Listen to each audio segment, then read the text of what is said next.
जय स्वामीनारायण प्रभु, जय स्वामीनारायण प्रभु जी। आप ही मेरा जीवन हो प्रभु जी, आप ही मेरे हृदय के मालिक हो प्रभु जी। सब कुछ आप हो प्रभु जी, आप ही मैं मगन रहो प्रभु जी। ऐसी भक्ति, ऐसी शिक्षा, ऐसा ज्ञान मिले प्रभु जी। जय स्वामीनारायण प्रभु, जय स्वामीनारायण। जय स्वामीनारायण प्रभु, जय स्वामीनारायण।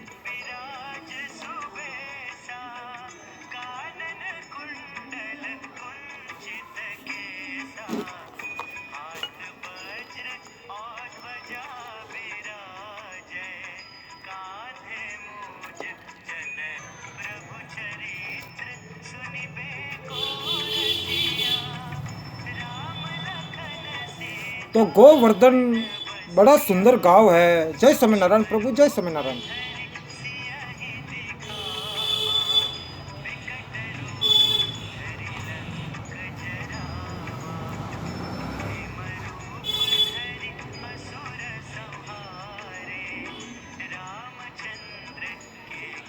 तो गोवर्धन बड़ा सुंदर गांव है और गांव में ब्राह्मण, क्षत्रिय और वैश्य की ही बस्ती अधिक है।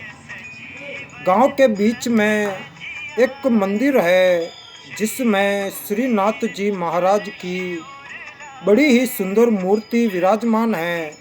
उनके चरणों में नुपुर, गले में मनोहर वनमाला और मस्तक पर मोर मुकुट शोभित हो रहा है। जय स्वामीनारायण प्रभु, जय स्वामीनारायण।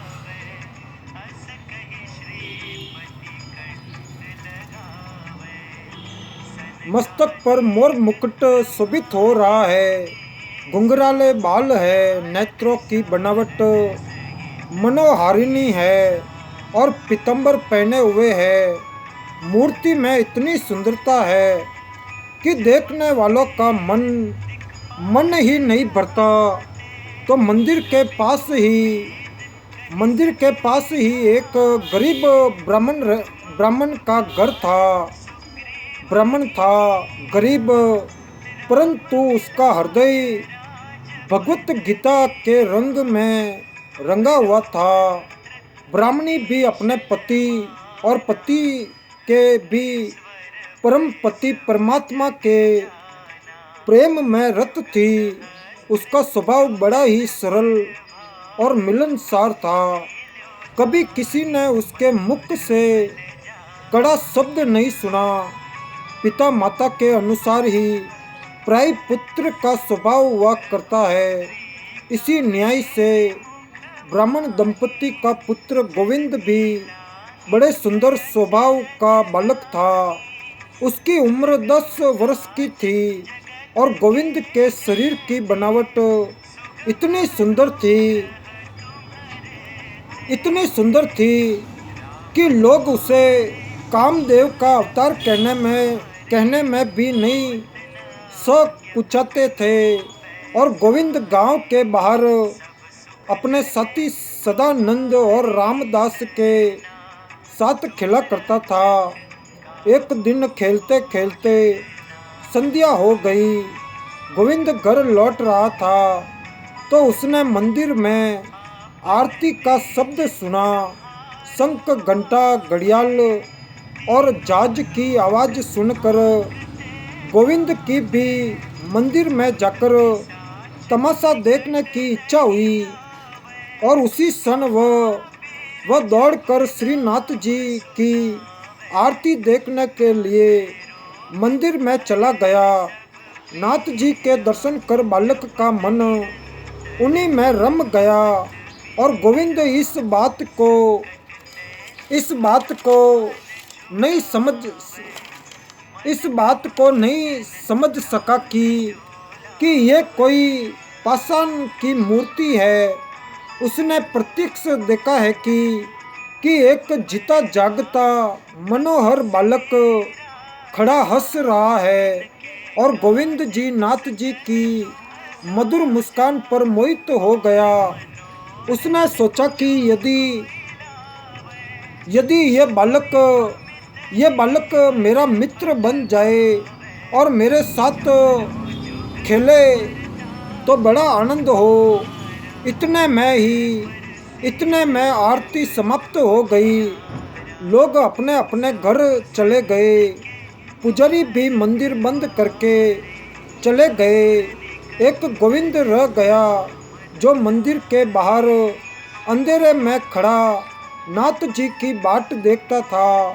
तो गोविंद ने जब चारों ओर देखकर ये जान लिया कि कहीं कोई नहीं है, तब उसने किवाड़ों के छेद से अंदर की ओर झांक कर अकेले खड़े हुए श्रीनाथ जी को हृदय की बड़ी गहरी आवाज से गद गद कंठ हो प्रेम पूर्वक पुकार कर कहा कि नाथ जी भैया, क्या तुम मेरे साथ नहीं खेलोगे?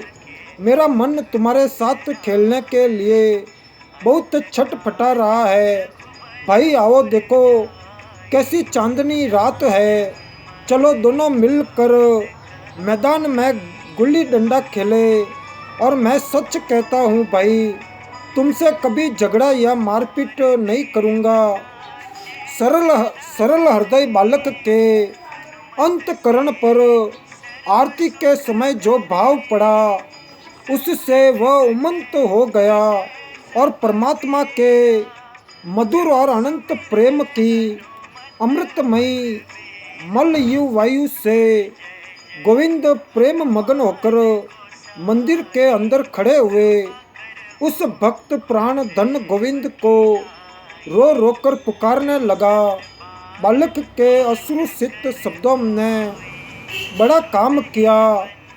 तो ये यथा माँ प्रगंते तास्त तेव भजा मई हम की प्रतिज्ञा के अनुसार नाथ जी मंदिर में नहीं ठहर सके और भक्त के प्रेमावेश ने भगवान को खींच लिया। गोविंद ने सुना, मानो अंदर से आवाज आती है कि भाई चलो, आता हूँ, हम दोनों खेलेंगे। सरल बालक का मधुर प्रेम भगवान को बहुत शीघ्र खींचता है। बालक ध्रुव के लिए चतुर्भुज होकर वन में जाना पड़ा और भक्त प्रहलाद के लिए अनोखा नरसिंह वेश धारण किया। और वज्र बालकों के साथ तो आप गौ चराते हुए वन वन घूमे। आज गोविंद की मत वाली पुकार सुनकर उसके साथ खेलने के लिए मंदिर से बाहर चले आए। धन्य है प्रभु, न मालूम तुम माया के साथ रम कर कितने खेल खेलते हो और तुम्हारा मर्म कौन जान सकता है। मामूली मायावी के खेल से ही लोग भ्रम में पड़ जाते हैं, फिर तुम तो मायावियों के सरदार ठहरे। बेचारी माया तो तुम्हारे भक्त चंचरी कसे वित्त चरण कमलों की चरी है। अतएव तुम्हारे खेल के रहस्य को कौन समझ सकता है। इतना अवश्य कहा जा सकता है कि तुम्हें अपने भक्तों के साथ खेलना बहुत ही प्यारा लगता है, इसीलिए तुम धन्ना के साथ गाय दूते फिरे थे और इसीलिए आज बालक गोविंद के पुकारते ही उसके साथ खेलने को तैयार हो गए। तो नाथ जी हंसते हुए गोविंद के पास आकर खड़े हो गए और गोविंद ने बड़े प्रेम से उनका हाथ पकड़ लिया। आज गोविंद के आनंद का ठिकाना नहीं है। वह कभी नाथ जी के मुख कमल को देखकर मत वाला होता है, तो कभी उनके कर कमलों का स्पर्श कर अपने को धन्य मानता है। कभी उनके नुकीले नेत्रों को निहार कर मोहित होता है, तो कभी उनके सुरीले शब्दों को सुनकर फिर सुनना चाहता है। तो गोविंद के हृदय में आनंद समाता नहीं। बात भी ऐसी ही है कि जगत का समस्त सौंदर्य, जिसकी सौंदर्य राशि का एक तुच्छ अंश है, उस अनंत और असीम रूप राशि को प्रत्यक्ष प्राप्त कर ऐसा कौन है जो जो मग्ध मुग्ध न हो। नए मित्रों को साथ लेकर गोविंद गांव से बाहर आया। चंद्रमा की चांदनी चारों ओर छिटक रही थी।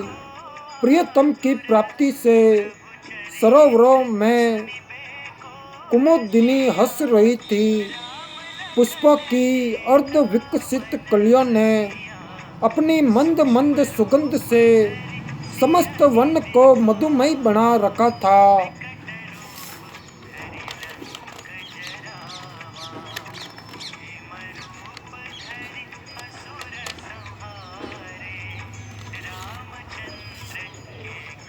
मानव प्रकृति अपने नाथ की अभ्यर्थना करने के लिए सब तरह से सज धज कर भक्ति पूर्वक पुष्पांजलि अर्पण करने के लिए पहले से ही तैयार थी। ऐसी मनोहर रात्रि में गोविंद नाथ जी को पाकर अपने घर बार पिता माता और नींद भूख को सर्वथा भूल गया। दोनों मित्र बड़े प्रेम से तरह तरह के खेल खेलने लगे। तो गोविंद ने कहा था कि मैं झगड़ा या मारपीट नहीं करूँगा, परंतु विनोद प्रिय नाथ जी की माया से मोहित होकर वह इस बात को भूल गया। खेलते खेलते किसी बात को लेकर दोनों मित्र लड़ पड़े। तो गोविंद ने क्रोध में आकर नाथ जी के गाल पर एक थप्पड़ जमा दिया और बोला कि फिर कभी मुझे सिखाया खिजाया तो याद रखना, मारते मारते पीठ लाल कर दूंगा। सूर्य चंद्र और अनल अनिल जिसके भय से अपने अपने काम में लग रहे हैं, स्वयं देवराज इंद्र जिसके भय से समय पर वृष्टि करने के लिए बाध्य होते हैं, और भयाधिपति यमराज जिसके भय से पापियों को भय पहुँचाने में व्यस्त है, वही त्रिभुवन नाथ आज नन्हे से बालक भक्त के साथ खेलते हुए उसकी थप्पड़ खाकर भी कुछ नहीं बोलते, धन्य है। तो नाथ जी रोने लगे और बोले कि भाई गोविंद, तुमने कहा था ना कि मारूंगा नहीं, फिर मुझे क्यों मारा। नाथ जी की इस बात को सुनकर और उनको रोते देख कर गोविंद का कलेजा भर आया। उसने दौड़कर नाथ जी के आंसू पोंछे और उन्हें अपने गले लगा लिया और बोला, भाई रो मत, तू मुझे बहुत ही प्यारा लगता है। तेरी आंखों में आंसू देखते ही मेरा कलेजा फटता है। दोनों फिर खेलने लगे। रात अधिक हो गई। भगवान ने यह सोचकर कि इसके माता पिता बड़े चिंतित होंगे और अपनी माया से गोविंद के हृदय में घर जाने के लिए प्रेरणा दी। तो गोविंद ने कहा कि नाथ जी, बड़ी देर हो गई है, मैं घर जाता हूँ, अब कल फिर खेलेंगे। तो नाथ जी ने अनुमति दी और गोविंद घर चला गया और अनाथों के एकमात्र नाथ श्री नाथ जी अपने मंदिर में चले गए। प्रतिदिन इसी प्रकार खेल होने लगा। गोविंद इस नयन मनमोहन और नए मित्र को पकड़ पुराने दोनों मित्रों को भूल गया। एक दिन श्री नाथ जी महाराज खेलते खेलते गोविंद को दाव न देकर भगे और गोविंद भी पीछे पीछे दौड़ा। नाथ जी महाराज मंदिर में जाकर घुस गए और मंदिर का द्वार बंद था, अतः गोविंद अंदर नहीं जा सका। नाथ जी का अन्याय समझकर वह मंदिर के बाहर खड़ा होकर उन्हें प्रणय कोप से खरी खोटी सुनाने लगा। तो भक्तमाल के रचयिता रीवा नरेश रघुराज सिंह जी लिखते हैं कि भगी मंदिर भीतर कृष्ण गए, तब गोविंद भीतर जान लगो।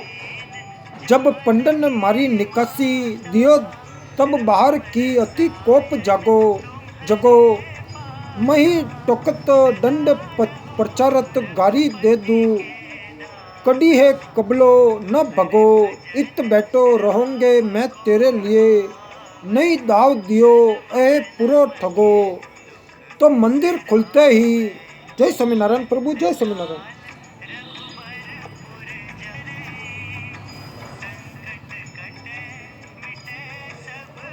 तो मंदिर खुलते ही गोविंद अंदर घुस गया और डंडे से नाथ जी की मूर्ति को पीट कर बोला कि फिर कभी भागेगा।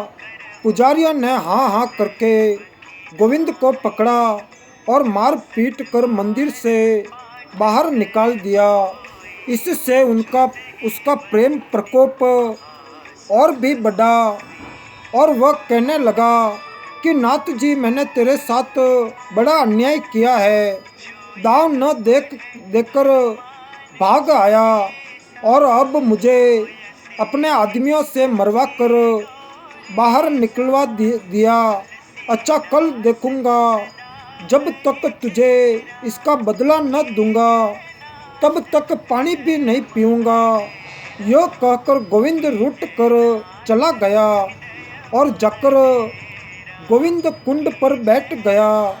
इधर मंदिर में भोग तैयार होने पर पुजारी को प्रत्यादेश हुआ कि तुम लोगों ने मेरे जिस भक्त को मारकर बाहर निकाल दिया है, वह जब तक नहीं आवेगा तब तक मेरा भोग नहीं लग सकता।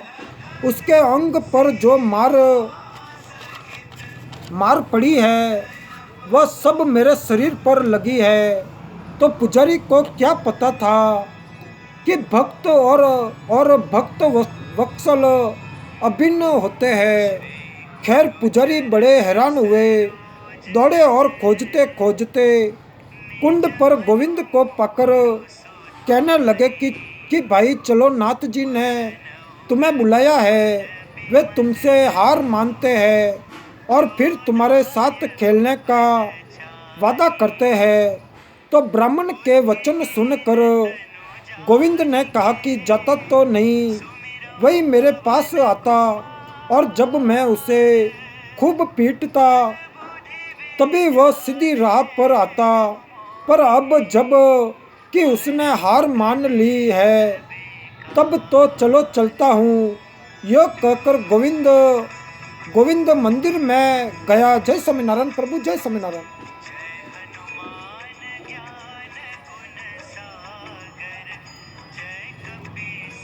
तो गोविंद मंदिर में गया और विजय गर्व से हंसता हुआ बोला, क्यों नाथ जी, फिर कभी करोगे ऐसी चातुरी।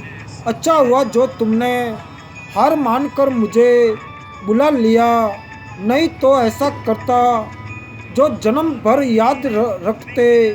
तो गोविंद ने ये बातें कह तो दी, परंतु जब नाथ जी का मुख उदास देखा तो उसके सरल हृदय में बड़ी वेदना हुई। वह बोला, भाई तुमने अभी तक भोग क्यों नहीं लगाया, और तुम्हारे मुख को उदास देख कर मेरे प्राण रोते हैं। भाई फिर कभी तुम्हें नहीं मारूंगा और तुम्हारी उदासी मुझसे सही नहीं जाती। मैं तुमसे अब नहीं रुठूंगा, तुम राजी हो जाओ और भोग लगाओ। तो मंदिर के द्वार बंद हो गए और नाथ जी प्रत्यक्ष होकर बोले कि भाई तुम भी तो भूखे हो, आओ दोनों मिलकर खाए।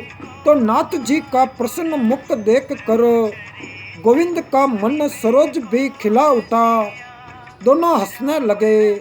आनंद की ध्वनि से मंदिर भर गया और गोविंद के हाथों बिक गए।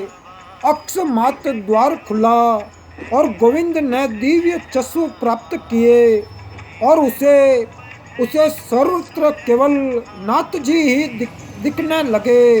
बोलो भक्त और उनके भगवान की जय। जय स्वामीनारायण प्रभु, जय स्वामीनारायण।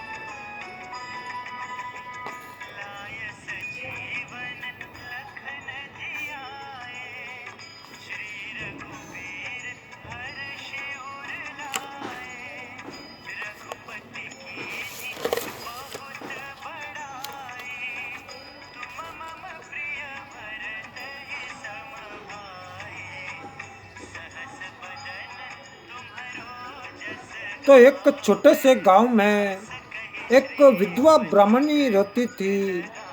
ब्राह्मणी अत्यंत दरिद्र थी। उसके एक छोटे से पुत्र के अतिरिक्त कोई भी अपना नहीं था। ब्राह्मणी को दो चार भले घरों में भीख मांगने से जो कुछ मिल जाता उसी से वह अपना और अपने शिशु पुत्र मोहन का उदर निवार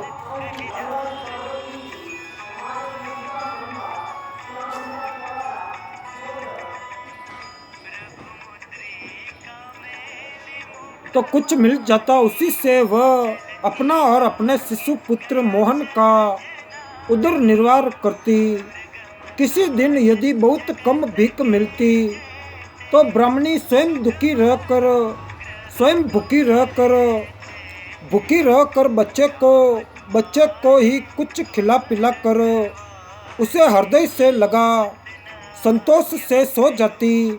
और गांव में ऐसे लोग भी थे जिनकी अवस्था बहुत अच्छी थी, परंतु गरीब असहाय ब्राह्मणी की किसी को कोई परवाह न थी। महलों में रहने वाले अमीरों को बुरी तरह से अनाप शनाप वस्तुएं पेट में भरते रहने के कारण मंदाग्नि हुई रहती है। उन्हें पूरा सा अन्न भी पचता नहीं, परंतु गरीबों की दशा का ध्यान उन्हें क्यों होने लगा। देश में न मालूम कितने असहाय और गरीब नर नारी भूख की ज्वाला से तड़प तड़प कर मर जाते हैं। उनकी दशा पर कौन दृष्टिपात करता है। पर जिसके कोई नहीं होता उसके भगवान होते हैं। जिसके कोई नहीं होता उसके भगवान होते हैं।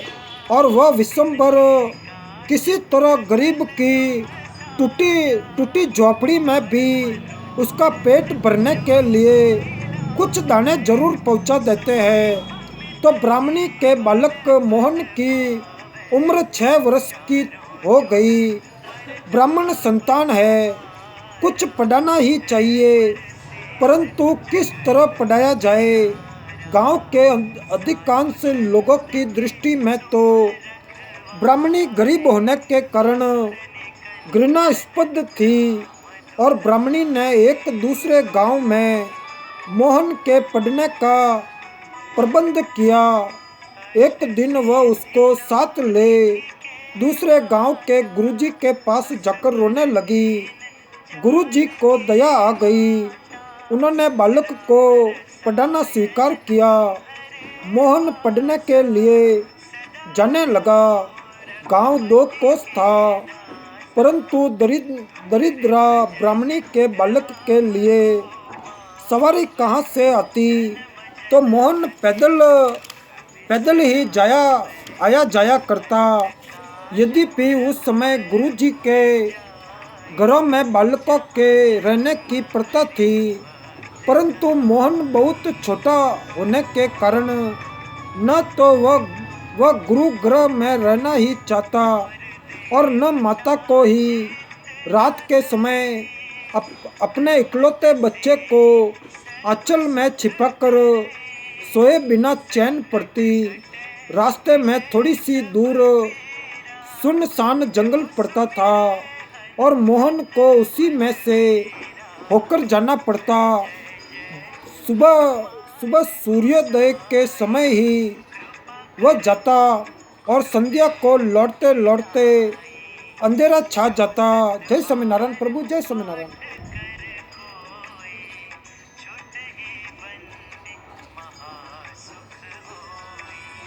लौटते लौटते अंधेरा छा जाता। इससे मोहन को जंगल में बड़ा डर लगता। एक दिन गुरुजी के घर कोई उत्सव था। इससे मोहन को वहाँ से लौटने में कुछ देर हो गई।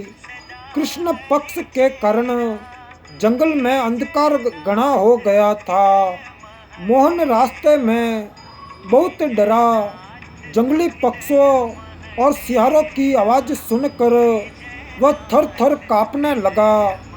ब्राह्मणी भी देर होने के कारण उसको ढूंढने चली गई थी।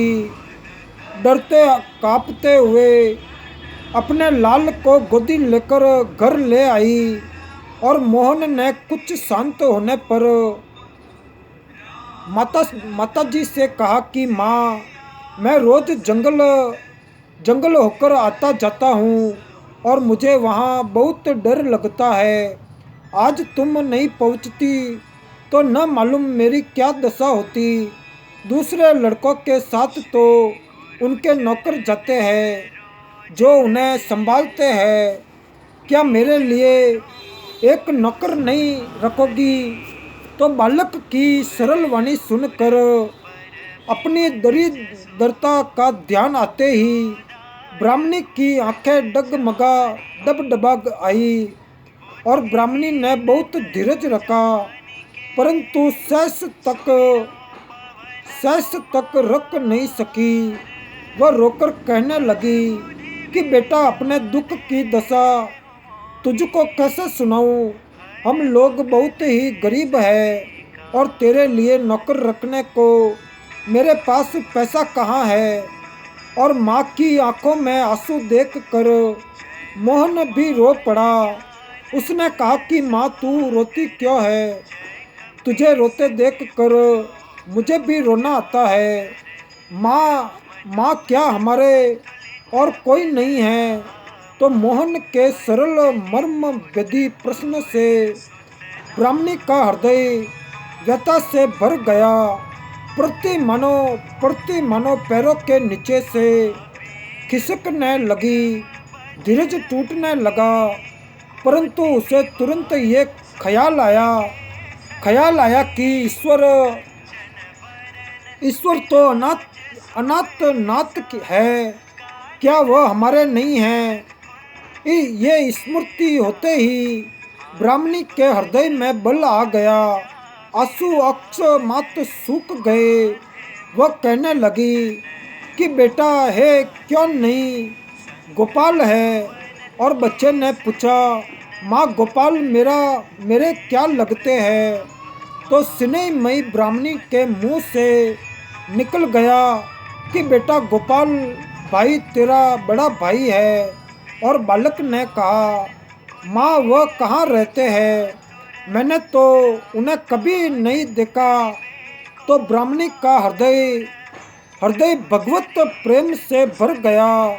जब मनुष्य सब ओर से सर्वथा निराश होकर भगवत की शरण गति पर विश्वास कर उसी की ओर ताकता है, तब उसे तुरंत ही उधर से आश्वासन और आश्रय मिल जाता है। उस अव्यक्त आश्रय को प्राप्त करते ही उसके हृदय में बल, बुद्धि, तेज और ज्ञान का विकास स्वयं में होने लगता है और भगवत प्रेम से हृदय भर जाता है। तो ब्राह्मणी मनोनिर्भांत चित्त से कहने लगी कि बेटा, मेरा वह गोपाल सभी जगह है। जल, स्थल, अनल, अनिल, आकाश, पाताल, फल, फूल, समुद्र, सरिता, सभी में वह रहता है। जगत में ऐसा कोई स्थान नहीं जहाँ वह न हो, परंतु वह सहज में दिखता नहीं है।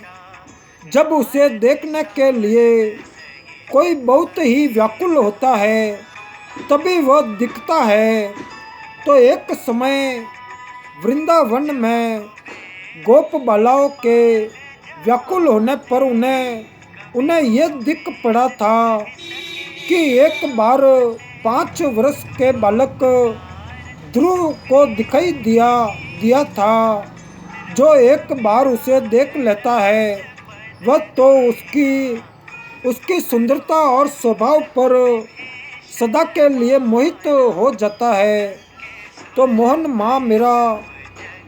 माँ से मेरा गोपाल भाई कभी अपने घर नहीं आता। ब्राह्मणी आता क्यों नहीं, वह तो सदा यही रहता है। मोहन, क्या तुमने उसे कभी देखा है? ब्राह्मणी, ना, मैंने उसे नहीं देखा। मैं उसके लिए कभी व्याकुल नहीं हुई, परंतु मैं जानती हूँ कि व्याकुल होने पर वह अवश्य दर्शन देता है। जय स्वामीनारायण प्रभु, जय स्वामीनारायण।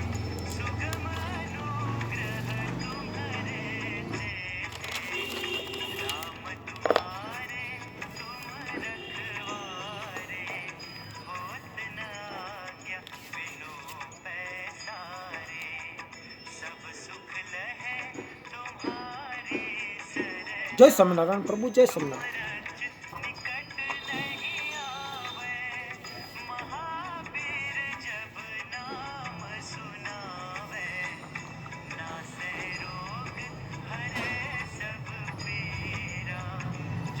तो मोहन, तो तू क्यों व्याकुल क्यों नहीं होती?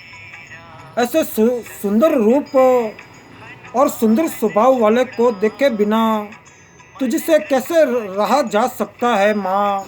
मैं तो उसे देखे बिना नहीं रहूँगा। मुझे बता, मैं उसके लिए कैसे व्याकुल हो?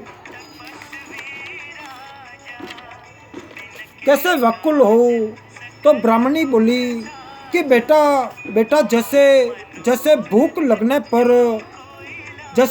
लगने पर तू भोजन के लिए व्याकुल होता है, जैसे प्यास लगने पर जल की पुकार मचाने लगता है, जैसे आज जंगल में तू मुझे पाने के लिए घबरा रहा था, ऐसे ही व्याकुल होकर पुकारने से वह अवश्य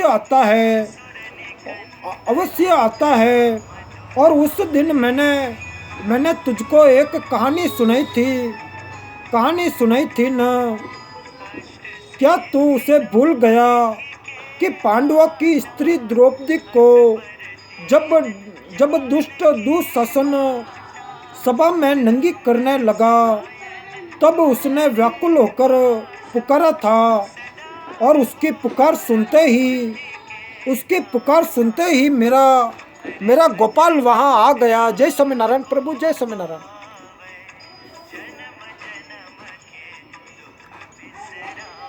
मेरा गोपाल वहां आ गया था। तो मोहन, क्या वही मेरा गोपाल भाई है?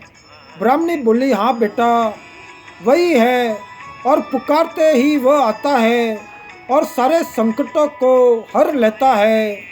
तो मोहन बोला, तो माँ, मैं क्या करूँ, कैसे पुकारूँ? तो ब्राह्मणी ने अटल विश्वास के साथ कहा कि सुन, तू जिस जंगल से होकर जाता है उसी जंगल में तेरा गोपाल भाई रहता है। उसे हृदय से पुकारना, तेरी व्याकुल पुकार सुनते ही वह आकर तेरे साथ हो जाएगा। सरल। जय स्वामीनारायण प्रभु, जय स्वामीनारायण। मेरे मन में हर पल अच्छा विचार दे प्रभु, हर पल आप में मगन रहो प्रभु जी। जय स्वामीनारायण प्रभु, जय स्वामीनारायण।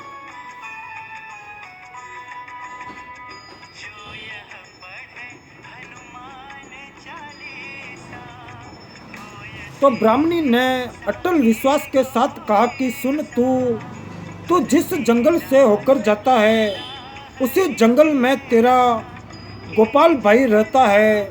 उसे तू हृदय से पुकारना, तेरी व्याकुल पुकार सुनते ही वह आकर तेरे साथ हो जाएगा।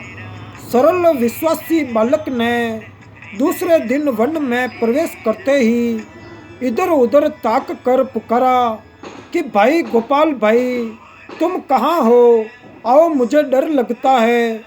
बालक को सुनाई दिया, मानो कोई कह रहा है, हाँ यही हूँ, आया।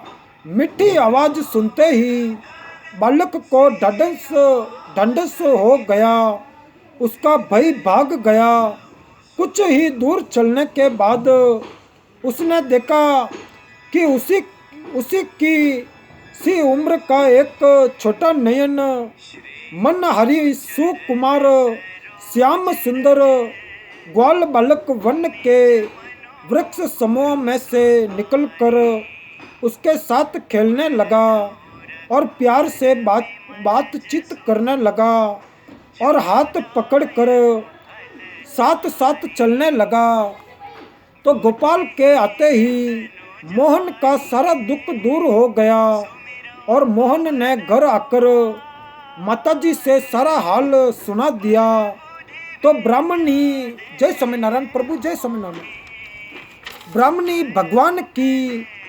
भगवान की दया समझकर रो पड़ी। उसने सोचा कि जिस दयामयी ने बालक ध्रुव की पुकार सुनकर उसे दर्शन दिया था, वही मेरे बच्चे की पुकार पर आ गया हो तो ये क्या आश्चर्य है। कुछ समय बाद गुरु के पिता का देहांत हो गया। श्राद्ध का आयोजन हुआ। श्राद्ध के लिए सभी विद्यार्थी गुरुजी को कुछ न कुछ भेंट देंगे। तो ब्राह्मणी के मोहन ने भी सरलता से गुरुजी से पूछा कि गुरुजी मुझे क्या आज्ञा देते हैं, मैं क्या लाऊं? तो गुरु महाराज को ब्राह्मणी की अवस्था का पता था। उन्होंने कहा कि बेटा, तुझको कुछ भी नहीं लाना होगा। उसने कहा कि नहीं गुरुजी, जब सभी लड़के लावेंगे तब मुझे भी कुछ लाने की आज्ञा दीजिए। बालक के बार बार आग्रह करने पर गुरुजी महाराज ने कह दिया कि एक लोटा दूध ले आना। तो मोहन संतुष्ट होकर घर चला आया। उसने माताजी से कहा कि माँ, कल गुरु महाराज के पिताजी का श्राद्ध है और सभी लड़के कुछ न कुछ सामान ले जाएंगे। मुझे गुरुजी ने सिर्फ एक लोटा दूध ही ले आने के लिए कहा है। अतएव तुम कुछ दूध खरीद लाना। ब्राह्मणी का घर तो मानो दरिद्रता का निवास स्थान था। अवस्था माँ की माता को भी एक दिन बच्चे को भुलाने के लिए दूध के बदले आटा मिले हुए पानी से काम निकालना पड़ा था।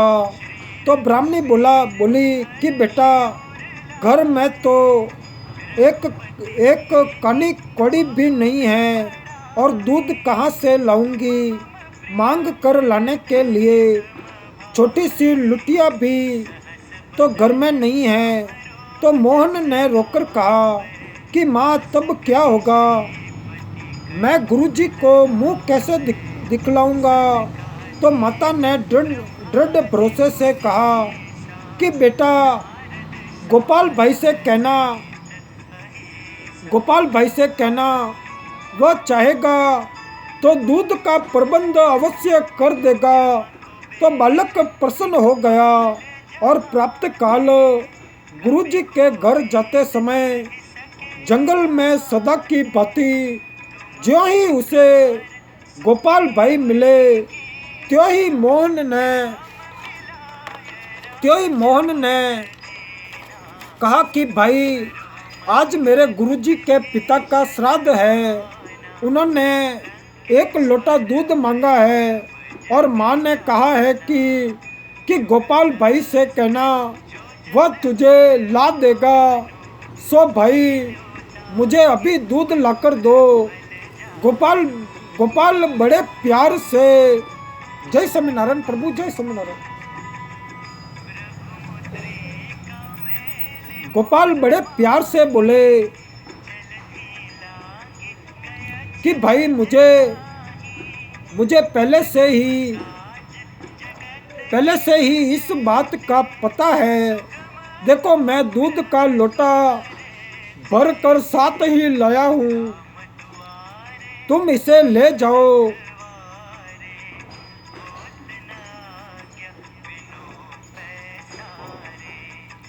तुम इसे ले जाओ। तो मोहन ने गोपाल भाई से दूध का लोटा ले लिया। आज उसके आनंद का पार नहीं है। सफलता पर किसे आनंद नहीं होता है।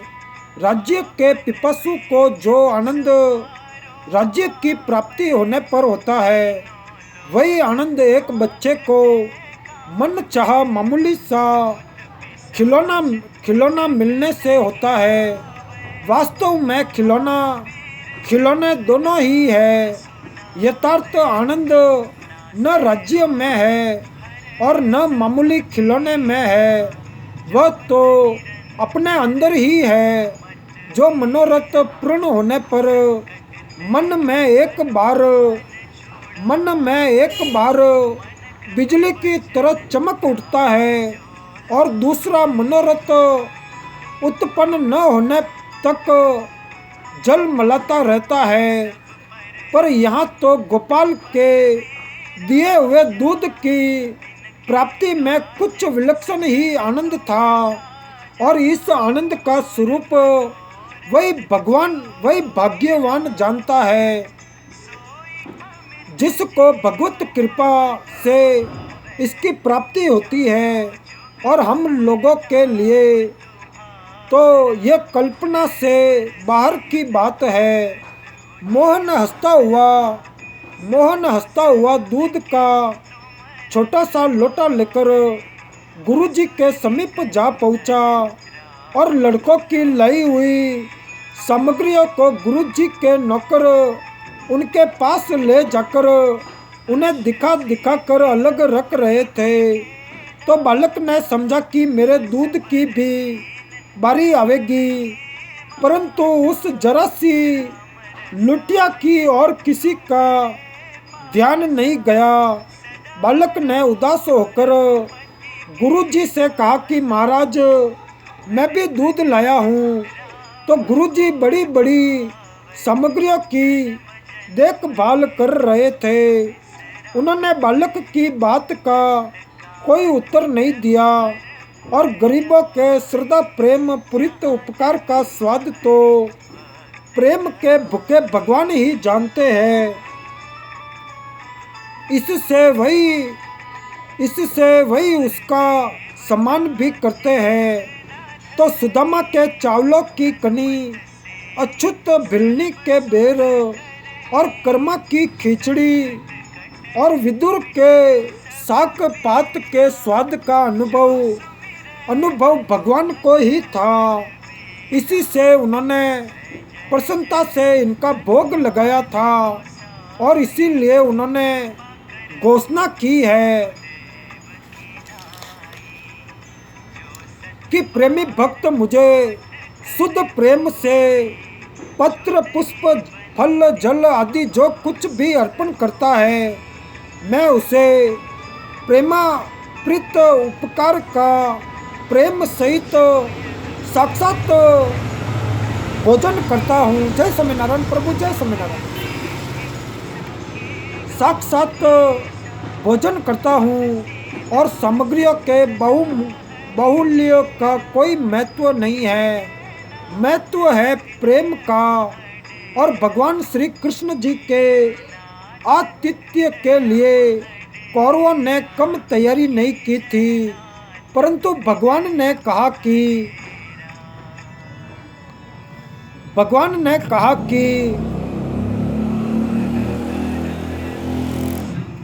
कि भोजन या तो प्रेम हो वहाँ किया जाता है या विप्रद पड़ने पर किसी के भी यहाँ करना पड़ता है। यहाँ प्रेम तो तुम में नहीं है और विपत्ति मुझ पर नहीं पड़ी है, इससे मैं तुम्हारे यहाँ भोजन नहीं करूँगा।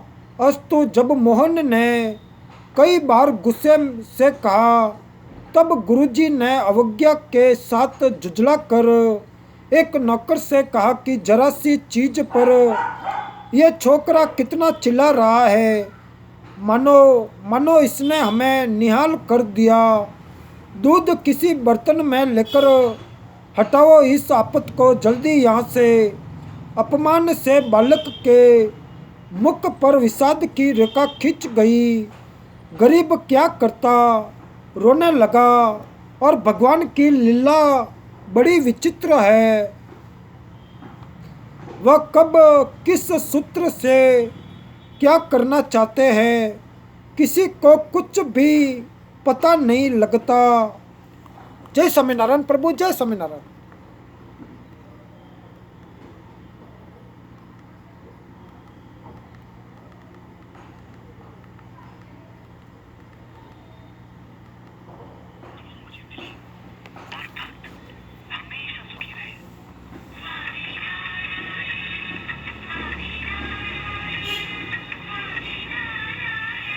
तो भगवान की लीला बड़ी विचित्र है, वह कब किस सूत्र से क्या करना चाहते हैं किसी को कुछ भी पता नहीं लगता।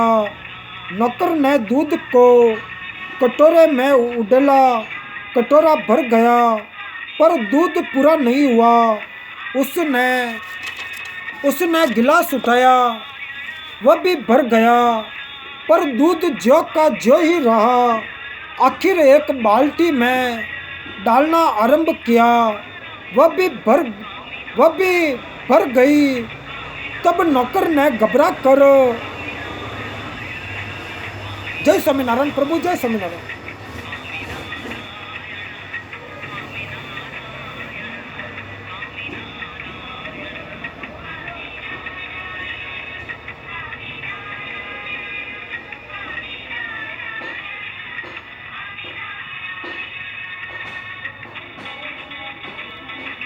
पास ही एक बाल्टी और कई बर्तनों में दूध छलक रहा है और गुरुजी ने नौकर से कहा कि जरा मेरे सामने तो डालो।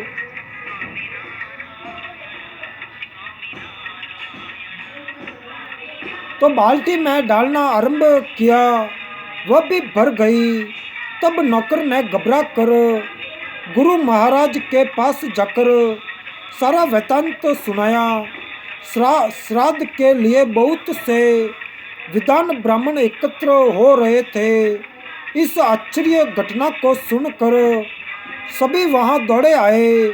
देखते हैं एक छोटे से लोटे में दूध भरा है और पास ही एक बाल्टी और कई बर्तनों में दूध छलक रहा है। तो गुरुजी ने नौकर से कहा कि जरा मेरे सामने तो डालो, मेरे सामने तो डालो। तो नौकर ने एक दूसरे बड़े बर्तन में लुटिया का दूध उड़ेलना आरंभ किया। बर्तन भर गया पर लुटिया खाली नहीं हुई। फिर दूसरा भी उससे बड़ा बर्तन रखा गया, वह भी बात में भर गया। दूध मानो द्रौपदी का चीर ही हो गया। तब तो गुरु महाराज और ब्राह्मण मंडली के आश्चर्य का ठिकाना नहीं रहा। गुरुजी ने पूछा कि बेटा तू दूध कहाँ से लाया था। बालक ने सरलता से कहा कि मेरा गोपाल भाई वन में रहता है, उसी ने मुझे दिया था। तो गुरुजी ने कहा कि सच्चा। गुरुजी ने कहा बच्चा गोपाल भाई कौन है।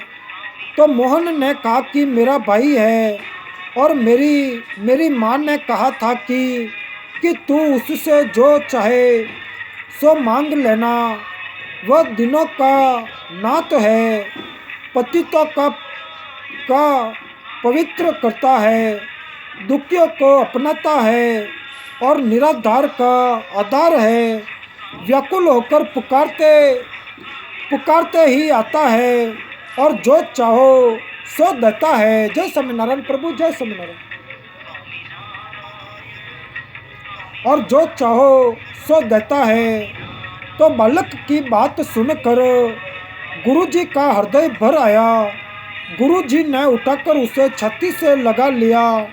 घड़ी भर पहले जिससे घृणा थी वही अब अत्यंत आदर का पात्र हो गया, और जिसको गोपाल अपनाते हैं उसे उसे कौन नहीं अपनाता। जय स्वामीनारायण प्रभु, जय स्वामीनारायण।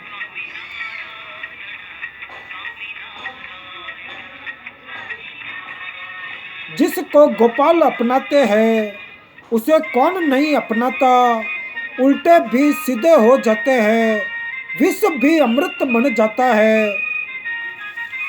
तो ब्राह्मण मंडली भोजन करने के लिए बैठी, और आज श्राद्ध के भोजन में मोहन के लाए हुए दूध की खीर बनी थी। खाते खाते ब्राह्मण अगाते नहीं थे, और आज की खीर का स्वाद कुछ अनोखा ही था। क्यों न हो, जिस प्रसाद का एक कण पाने के लिए ब्रह्मादि देव सदा तरसते हैं, वही आज श्राद्ध भोजन यान के रूप में सबको प्राप्त था। ब्राह्मणों का मन तो नहीं भरा, परंतु उस महाप्रसाद की प्राप्ति से वे सुर मुनि दुर्लभ पद को पाकर सदा के लिए तृप्त हो गए। और ब्राह्मण के पितरों के तरने में जो आश्चर्य ही कौन सा था।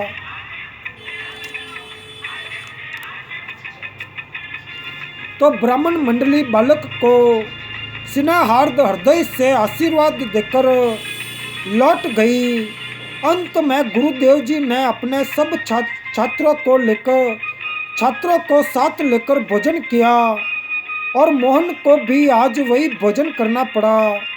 संध्या हो गई और सब लड़के अपने अपने घर चले गए। गुरुदेव जी ने गोपाल भाई के प्यारे मोहन को रख लिया था। सब ने जाने के बाद उससे बोले कि बेटा मैं तेरे साथ चलता हूँ, और तेरे गोपाल भाई के दर्शन मुझे भी जरूर कराने पड़ेंगे। तो मोहन ने कहा कि चलिए, अभी मेरे साथ वन में मेरा गोपाल भाई तो पुकारते ही आता है। तो गुरुजी ने बालक को गोद में उठा लिया और दोनों वन में पहुँचे। बालक ने वहाँ जाते ही पुकारा, गोपाल भाई आओ, आज इतनी देर क्यों करते हो। बदले में उसे सुनाई दिया कि आज तो तुम अकेले नहीं हो, फिर मुझे क्यों बुलाते हो। तो मोहन ने कहा, भाई मेरे गुरुजी तुम्हें देखना चाहते हैं, मेरे गुरुजी तुम्हें देखना चाहते हैं, जल्दी आओ। तो भक्त की प्रेम भरी पुकार सुनकर भगवान नहीं ठहर सकते। तुरंत नवनील निरद श्याम सुंदर प्रकट हो गए, और बालक ने कहा, भाई आ गए। गुरुदेव देखो तो गोपाल भाई कितना सुंदर है। गुरुजी को एक विस्मय या जनक प्रकाश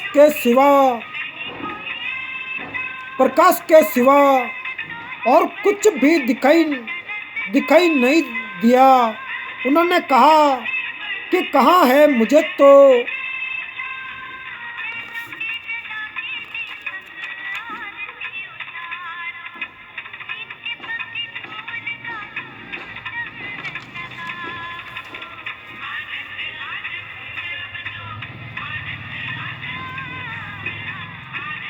जय स्वामीनारायण प्रभु, जय स्वामीनारायण।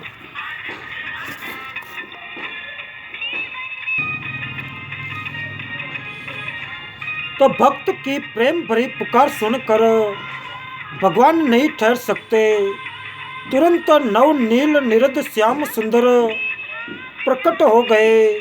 बालक ने कहा, भाई आ गए गुरुदेव, देखो तो गोपाल भाई कितना सुंदर है। गुरु जी को तो एक विश्वमय जनक प्रकाश के सिवा और कुछ भी नहीं दिखाई दिया। उन्होंने कहा कि कहाँ है, मुझे तो इस उजियाले के सिवा और कुछ भी नहीं दिखता। तो बालक ने कहा कि ये क्या बात है गोपाल भाई, ये क्या खेल रहे हो। उत्तर मिला भाई, मैं तुम्हारे पास आता हूँ। तुम्हारा अंतकरण शुद्ध है, उसमें प्रेम भरा है। तुम्हारा साधन संपूर्ण पूर्ण हो गया, परंतु तुम्हारे गुरुदेव जी अभी दर्शन के अधिकारी नहीं हुए। उन्होंने जो प्रकाश देखा है वही इनके लिए बहुत है। इसी से ये कल्याण मार्ग पर अग्रसर हो सकते हैं। जय स्वामीनारायण प्रभु, जय स्वामीनारायण।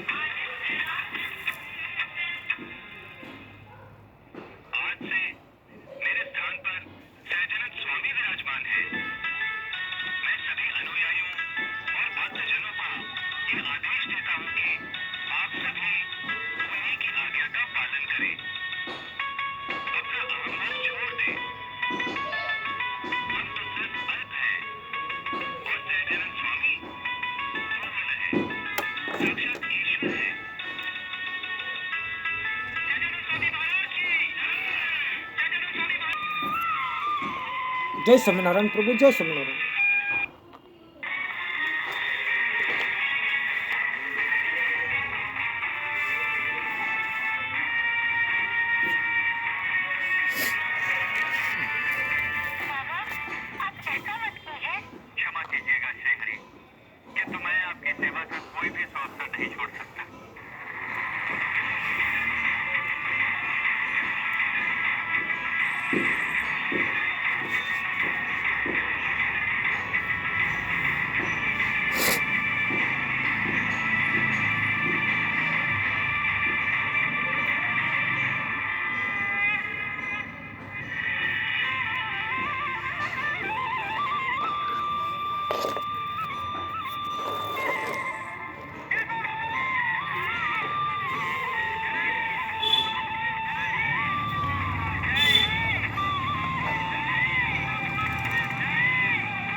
पालक तू है, नयन का रूप तू, नयन का।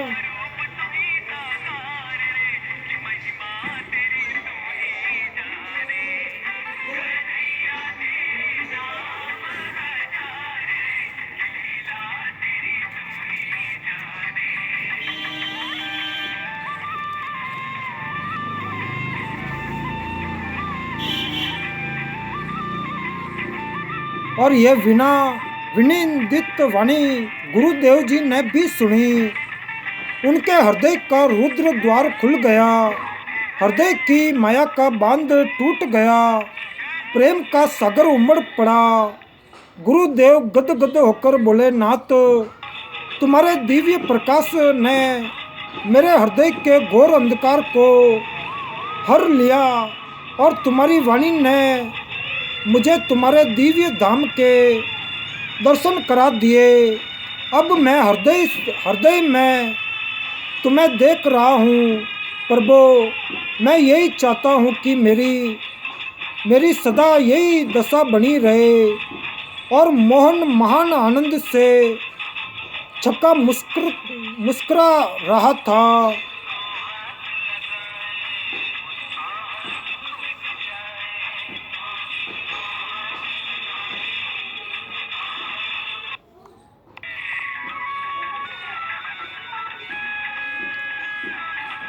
थोड़ी देर में गुरुदेव जी पर भी कृपा हुई। करुणा वरुणा लय सौंदर्य की राशि, प्रेम के भंडार, उदार चूड़ामणि, अनूप रूप सिरे मणि के प्रत्यक्ष दर्शन कर गुरु महाराज सदा के लिए कृतकृत्य हो गए। तो मोहन को साथ लेकर गुरुदेव जी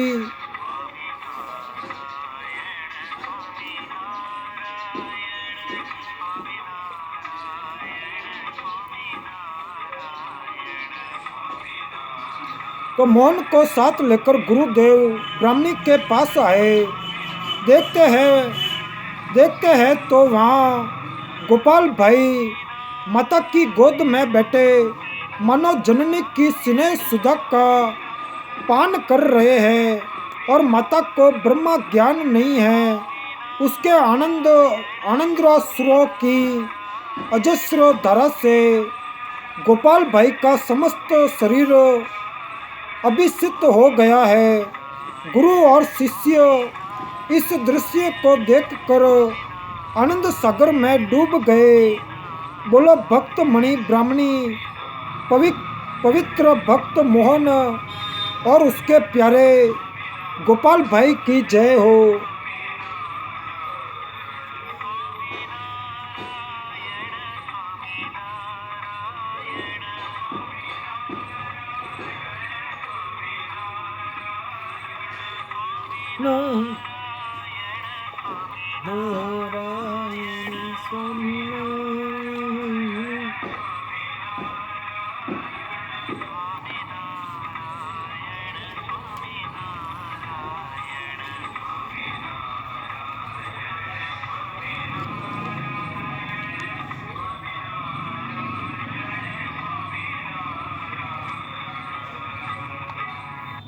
जय स्वामीनारायण प्रभु, जय स्वामीनारायण।